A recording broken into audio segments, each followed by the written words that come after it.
جی N story دیکھنے والے تمام دوستوں کو السلام علیکم۔ پیارے دوستو، پرانے زمانے کا ذکر ہے۔ کسی ملک میں ایک گاؤں تھا۔ اس گاؤں کے تمام لوگ سیدھے سادے تھے، مگر بیچارے تھے بہت غریب۔ ان کی غربت کی وجہ یہ تھی کہ وہ لوگ کاہل اور آرام پسند تھے اور اپنا اپنا کام محنت اور دل لگا کر نہیں کرتے تھے۔ دل چاہا تو کام پر چلے گئے، نہ چاہا تو نہ گئے۔ انہیں گاؤں کے چوراہوں میں درختوں کی چھاؤں میں بیٹھ کر ایک دوسرے سے باتیں کرنے میں بہت مزہ آتا تھا۔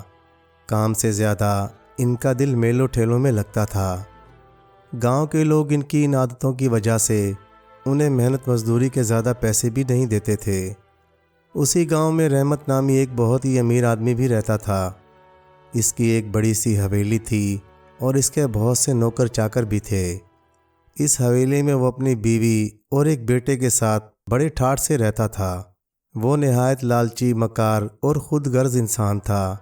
اس کے پاس بہت ساری زمینیں تھیں، مگر وہ ان پر کھیتی باڑی نہیں کرتا تھا۔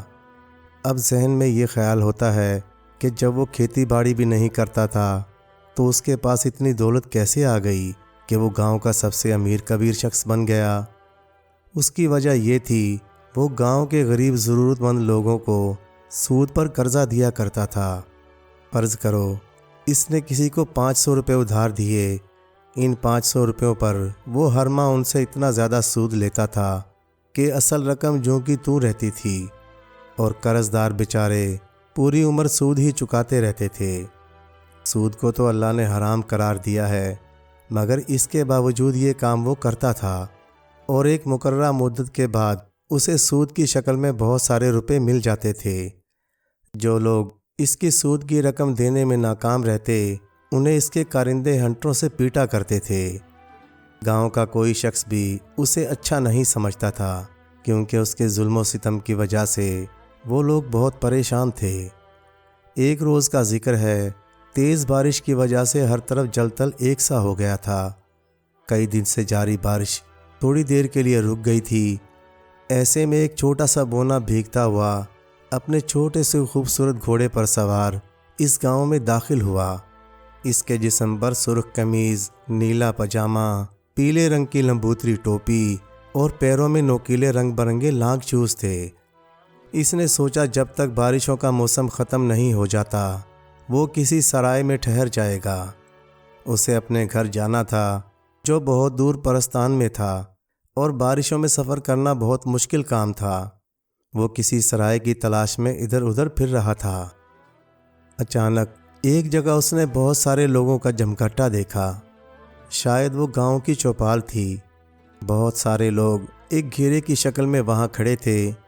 بونا بھی حال احوال معلوم کرنے کے لیے ان کے پاس جا کر کھڑا ہو گیا۔ اس نے دیکھا رحمت کے کارندوں نے چند غریب گاؤں والوں کو پکڑ رکھا ہے اور انہیں ہنٹروں سے خوب مار رہے تھے۔ وہ غریب چیخ چیخ کر دہائیاں دے رہے تھے کہ ان پر یہ ظلم نہ کیا جائے، مگر مارنے والوں پر ان کی دہائیوں کا کوئی اثر نہیں ہو رہا تھا۔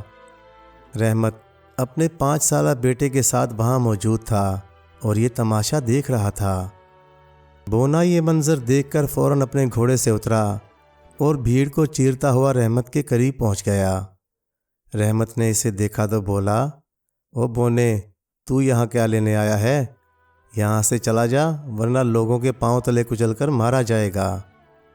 بونا اپنی باریک سی آواز میں بولا، تم ان غریبوں پر ظلم کیوں کر رہے ہو؟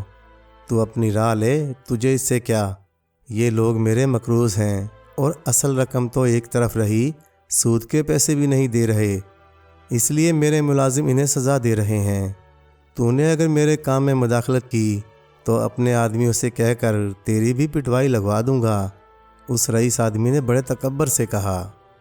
یہ سن کر بونا مسکرایا اور بولا، تم مجھے جانتے نہیں، اگر تم مجھے جانتے ہوتے تو ایسی بات نہ کرتے۔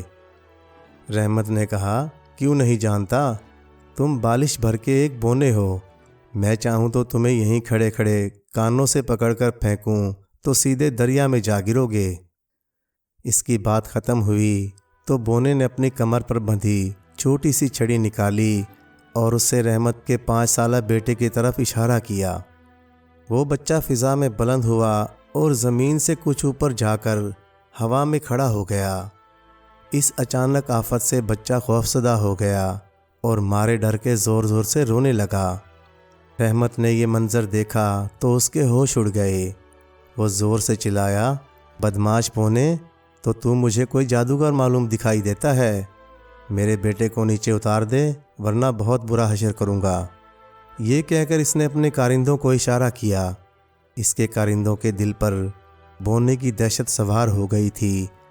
وہ اپنی جگہ سے ٹس سے مس نہ ہوئے، بلکہ انہوں نے اپنے ہنٹر بھی زمین پر پھینک دیے۔ ان میں سے ایک نے کہا، یہ بونا کوئی جادوگر ہے، ہم تمہارے کہنے سے اس پر ہاتھ نہیں اٹھائیں گے۔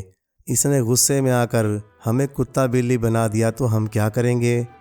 اس گاؤں کے بچے تو بہت بدماش ہیں، کتے بلیوں کو دیکھ کر انہیں پتھر مارنے لگ جاتے ہیں۔ ٹھیک ہے حرام خورو، میں ہی اس کا کچھ انتظام کرتا ہوں۔ یہ کہہ کر رحمت بونے پر جھپٹا، مگر یہ کیا، ابھی وہ اس کے نزدیک بھی نہیں پہنچا تھا کہ بونے نے چھڑی کا رخ اس کی طرف کر کے اسے ہلکے سے گھمایا۔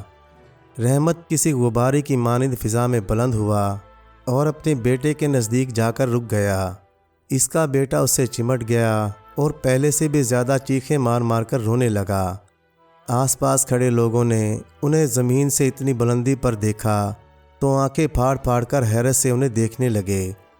انہیں اندازہ ہو گیا تھا کہ بونا کوئی جادوگر ہے اور اس ظالم اور لالچی انسان کو سزا دینے کے لیے اس نے یہ سب کچھ کیا ہے۔ بونے نے اپنے گھوڑے پر سوار ہوتے ہوئے کہا، او لالچی انسان، اب تو یوں ہی اوپر ٹنگا رہے۔ تو نے اس گاؤں کے مجبور اور بے کس لوگوں پر بڑا ظلم کیا ہے، تیری یہی سزا ہے۔ میں تو اب چلتا ہوں، تھوڑی دیر میں بارش شروع ہو جائے گی، مزے سے اس کا لطف اٹھانا۔ رحمت نے یہ سنا تو وہ گڑ گڑانے لگا، اچھے بونے، تم شکل و صورت سے تو ایک نیک دل بونے لگتے ہو، پھر مجھ پر اتنا ظلم کیوں کر رہے ہو؟ ٹھنڈ بہت ہے، اگر بارش بھی شروع ہو گئی تو میرا اور میرے بیٹے کا برا حال ہو جائے گا۔ بونا بولا، یہ ظلم نہیں، تمہارے کیے کی سزا ہے۔ تم نے تھوڑی تھوڑی رقمیں قرضہ دے کر زندگی بھر کے لیے گاؤں کے بہت سے معصوم لوگوں کو اپنا غلام بنا لیا ہے۔ وہ قرضے سے کہیں زیادہ رقم تمہیں سود کی شکل میں دے چکے ہیں، مگر تم ان کی جان ہی نہیں چھوڑ رہے۔ تمہارا بچہ تو چھوٹا اور معصوم ہے، اس لیے میں اسے نیچے اتار دیتا ہوں، مگر تم یوں ہی لٹکے رہو گے۔ بونے نے یہ کہہ کر اپنے جادو کی چھڑی کو پھر حرکت دی اور پھر رحمت کا بیٹا دھیرے دھیرے زمین کی طرف آنے لگا۔ اس کے پاؤں زمین سے لگے تو وہ امی امی کہتا ہوا سیدھا اپنی حویلی کی طرف بھاگ گیا۔ رحمت فضا میں بے بسی سے بونے کو دیکھے جا رہا تھا۔ تھوڑی دیر بعد اس نے کہا، مجھے نیچے اتار دو، میں تمہیں اتنی دولت دوں گا کہ تم زندگی بھر عیش کرو گے۔ مجھے ایسی دولت نہیں چاہیے جو تم نے غریبوں کا خون چوس کر اور ان کی بددعائیں لے کر جمع کی ہے۔ تم بہت لالچی ہو اور گاؤں کے ضرورت مندوں کو سود پر قرضہ دے کر ان سے اتنے زیادہ سود لے لیتے ہو کہ اصل رقم زندگی بھر جوں کی توں رہتی ہے اور وہ اس کا سود اتارتے اتارتے ہلکان ہو جاتے ہیں۔ اپنی غربت کی وجہ سے جب وہ تمہیں رقم نہیں دیتے تو تم اپنے بدماش ملازموں سے ان کو سزائیں دلواتے ہو۔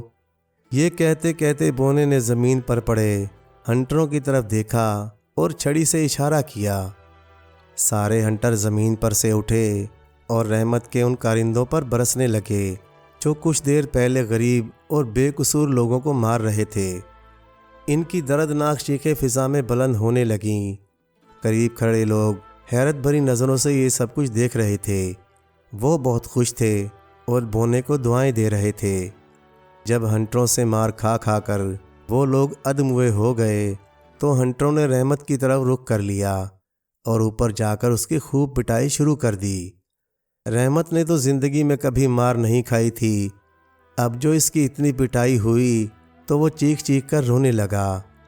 سارے گاؤں والے اس کی یہ حالت دیکھ کر خوشی سے تالیاں بجا رہے تھے۔ اتنے میں رحمت کی بیوی بھاگتی ہوئی آئی اور بونے کے آگے ہاتھ جوڑتے ہوئے بولی، خدا کے لیے میرے شوہر پر اتنا ظلم مت کرو، اسے کچھ ہو گیا تو پھر گاؤں کے غریب لوگوں کو قرضہ کون دے گا؟ اچھا ہی ہے اسے کچھ ہو جائے، ویسے بھی قرض لینا کوئی اچھا کام تو نہیں۔ میں پرستان میں رہتا ہوں، وہاں کے لوگ دوسروں سے قرضہ لینے کو بہت برا سمجھتے ہیں۔ وہ اتنی محنت سے اپنا کام کرتے ہیں کہ انہیں ان کی محنت کے خوب پیسے ملتے ہیں۔ اس گاؤں میں جب کوئی قرض دینے والا نہ ہوگا تو لوگوں کو اس طریقے سے رقم حاصل کرنے کی امید بھی نہیں ہوگی، اس لیے وہ اور زیادہ محنت کر کے پیسے کمانے لگیں گے۔ جب انہیں احساس ہوگا کہ پیسہ بہت محنت سے کمایا جاتا ہے تو وہ فضول خرچیوں سے بھی بچیں گے، غیر ضروری رسموں اور تقریبوں پر بھی پیسہ ضائع نہیں کریں گے، تاکہ محنت سے حاصل کیے ہوئے ان کے پیسے جائز کاموں کے لیے محفوظ رہیں اور وقت پڑنے پر انہیں کسی کے آگے ہاتھ بھی نہ پھیلانا پڑے۔ گاؤں کے وہ لوگ جنہوں نے رحمت سے سود پر رقم قرض لی تھی، یہ سن کر شرمندہ ہو گئے۔ ان کی سمجھ میں یہ بات آ گئی تھی کہ اگر وہ بیکار بیٹھ کر وقت ضائع نہ کرتے اور مسلسل محنت میں لگے رہتے تو اپنی ضروریات کو پورا کرنے کے لیے انہیں قرض لینے کی ضرورت نہ پڑتی۔ انہوں نے اپنے دل میں عہد کر لیا کہ اب وہ محنت سے اپنی روزی کمایا کریں گے اور زندگی میں کبھی قرض نہیں لیں گے۔ رحمت کی بیوی بڑی بے بسی سے اپنے شوہر کو دیکھ رہی تھی۔ رحمت نے گڑ گڑا کر کہا، مجھے اس مصیبت سے چھٹکارا دلا دو، میں وعدہ کرتا ہوں کہ گاؤں والوں کی وہ ساری رقم جو میں نے اب تک سود کے طور پر لی ہے انہیں واپس کر دوں گا، میں ان کا قرضہ بھی معاف کر دوں گا، اور اگر انہیں کبھی رقم کی ضرورت پڑی تو انہیں قرضہ نہیں بلکہ ادھار دے دیا کروں گا اور اس پر ذرا سا بھی سود نہیں لوں گا۔ اب مجھے اچھی طرح معلوم ہو گیا کہ سود حرام ہوتا ہے۔ میرے پاس بہت ساری زمینیں ہیں، اب میں سود والا کام چھوڑ کر کھیتی باڑی کر کے حلال روزی کمایا کروں گا۔ بونے نے جب دیکھا کہ وہ ظالم اور لالچی آدمی راہ راست پر آ گیا ہے تو اس نے اپنے جادو کی چھڑی کے اشارے سے واپس اسے زمین پر اتار لیا۔ رحمت اسی وقت بھاگا بھاگا گھر گیا اور ان تمام لوگوں کے پیسے جو اس نے ناجائز طریقے سے لیے تھے انہیں واپس کر دیے۔ گاؤں والے بہت خوش تھے، انہوں نے بونے کا شکریہ ادا کیا۔ گاؤں میں ایک چھوٹی سی صاف ستھری خوبصورت سرائے تھی۔ بونا اس سرائے میں چلا گیا۔ جب بارش کا موسم ختم ہو گیا تو بونا بھی گاؤں والوں کو خدا حافظ کہہ کر پرستان روانہ ہو گیا جہاں پر اس کا گھر تھا۔ اس کے جانے سے سب گاؤں والے اداس ہو گئے تھے۔ وہ دن اور آج کا دن اس گاؤں کے کسی آدمی نے اپنی ضرورت کے لیے کبھی کسی سے قرضہ نہیں لیا۔ وہ لوگ زیادہ محنت سے اپنا کام کاج کرنے لگے، اس کی وجہ سے انہیں زیادہ پیسے ملتے تھے، جس سے وہ لوگ خوشحال ہو گئے اور ایک کامیاب زندگی گزارنے لگے۔ یہ کہانی ایک ایسے کنجوس شخص کی ہے جس سے سب گھر والے بیزار تھے۔ اس کی کنجوسی کا یہ عالم تھا کہ جب گھر میں کوئی فرد بیمار پڑ جاتا تو وہ اسے طبیب کے پاس لے جانے کے بجائے سب سے پہلے ٹوٹکے اور دیسی نسخے اس پر آزماتا۔ بعض اوقات اس شخص کی وجہ سے گھر والوں کو بڑی شرمندگی اٹھانا پڑتی، لیکن وہ اپنے خاندان کا سربراہ تھا اور اس سے کچھ نہیں کہا جا سکتا تھا۔ اسے اپنی دولت سے اتنا پیار تھا کہ پہلے وہ اسے ایک لوہے کے ڈبے میں رکھتا اور پھر اس ڈبے کو لوہے کے ایک بڑے ڈبے میں بند کر کے چابی کو گلے میں لٹکا لیتا۔ وہ ہر چند منٹ کے بعد اس چابی کو ہاتھ سے چھو کر دیکھتا کہ شاید کہیں گر نہ گئی ہو۔ اس کی بیوی اور اولاد چھوٹی چھوٹی خواہشات کے لیے ترستے رہتے، لیکن وہ بہانہ کر کے انہیں ٹال دیتا اور کہتا کہ فضول خرچی سے بچو اور کفایت شعار بنو۔ وقت گزرتا گیا اور جوانی پہ بڑھاپا غالب آ گیا۔ کنجوس کو فکر لاحق ہوئی کہ یہ ساری دولت جو اس نے زندگی بھر جمع کی ہے اس کا کیا بنے گا۔ اس فکر نے بڑھاپے میں بھی اسے بے چین کیے رکھا۔ وہ ہر وقت غمزدہ رہنے لگا۔ ایک دن اس کی ملاقات ایک بوڑھے سے ہوئی جس نے ایک دانا فقیر کا بہروپ بدل رکھا تھا۔ یہ بوڑھا دراصل نہایت شاطر اور ٹھگ تھا۔ اس نے کسی طرح کنجوس شخص کو اپنی چکنی چپڑی باتوں سے اپنا گرویدہ بنا لیا۔ تب اس کنجوس نے اسے اپنی دولت اور تمام حالات بتائے اور بولا، بابا میری موت کے بعد یہ ساری دولت اور مال ضائع ہو جائے گا جس کا غم میں برداشت نہیں کر سکتا۔